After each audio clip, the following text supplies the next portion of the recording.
Hey guys, welcome to Tech Team channel. Hope you guys having a nice day. Today in this video I'm going to show you how can you send message in Gmail. So at first just go to the Gmail.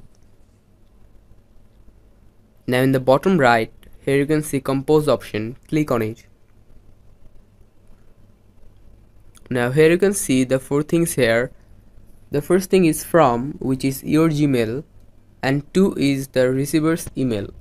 You can just put the receiver's email here, and after putting the receiver's email, here you can see the third thing is subject. You can just put a subject here, anything you want, and under here you can see compose email. You can just start composing your email here.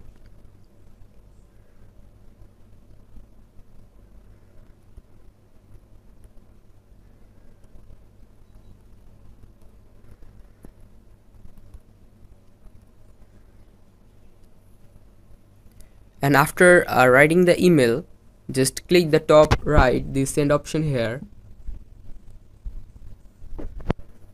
and thus the message is sent. So guys, that's how you can send message in Gmail. Hope you find this video helpful.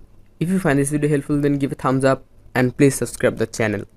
Thank you very much for watching the video.